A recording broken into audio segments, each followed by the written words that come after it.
And now I will proceed to the assessment for the ears. First is to inspect the ears and look at symmetry. Look at the patient.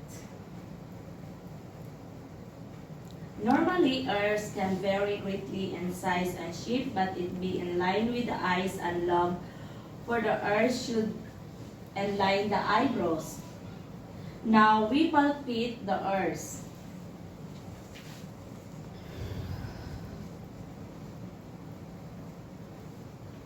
The ears should be symmetrical, no swelling, lesion, thickening, or pin, and we palpate the mastoid process behind the ears using the middle finger.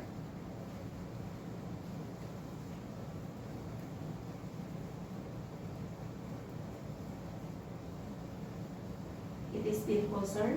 No. Palpating the mastoid process should not cause pain or tenderness. Now, we examine the patient through the otoscopic examination. This is where we will using otoscope.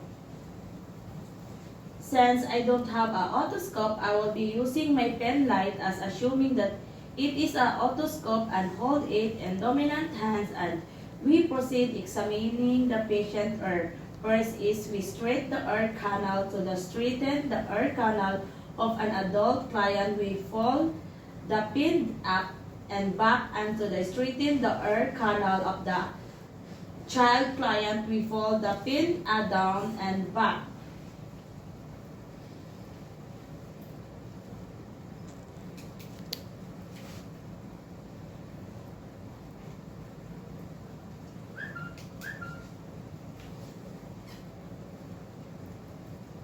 And speak the inner air using pen light. We make sure to look in all directions to enable us to view and entire the tympanic membrane of the eardrum.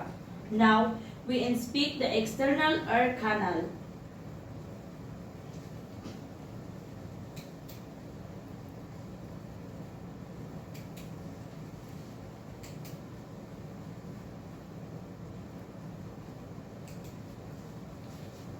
Normally, this should to reduce swelling, lesion, or exudate.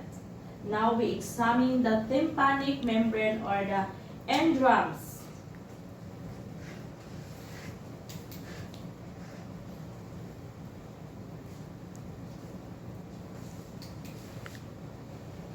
The tympanic membrane should be reflect the other otoscope's light and it should appear shiny and gray with a white periphery. And the center should also be shaped and concave and with no perforations, and we take note of the malleus and the light reflects, and occasionally we may able to see the encos.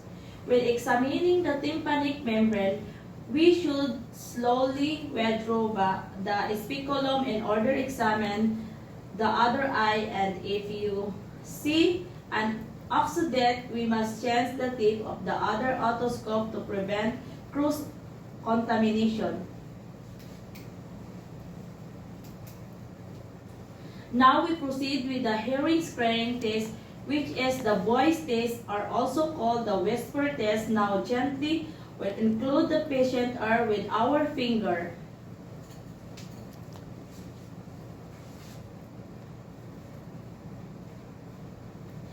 Then twist the other ear as in stand 2 feet away from the patient. Close the eyes. Close the eyes. Close the eyes, sir.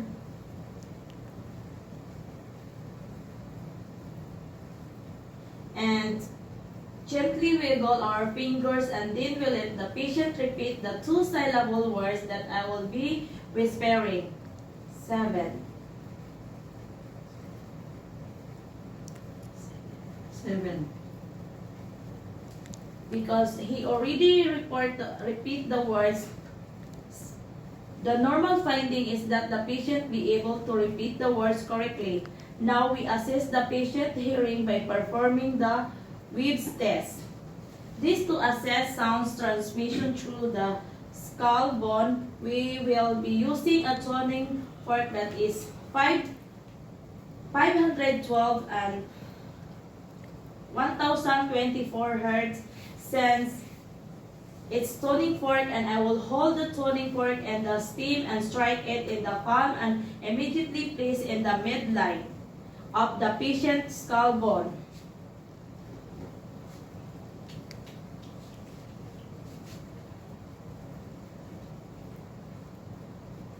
Normally, the patient should be able to hear the sounds on the both ears. Usually, this is an indicative of a normal conductive hearing.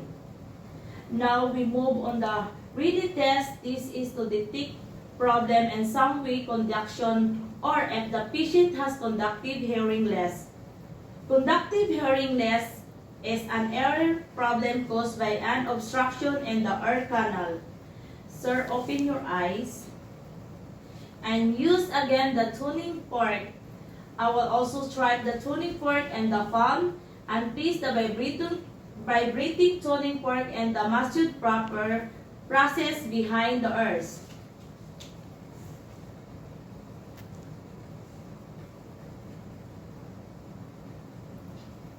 Put the tuning fork behind the ears, and we count the second until the patient can no longer hear the sounds. This indicates bones conduction, and this immediately we put the still vibrate tuning fork near the patient auricle close to the ear canal and count the seconds until the patient can no longer rather hear the sounds. This indicates ear conduction.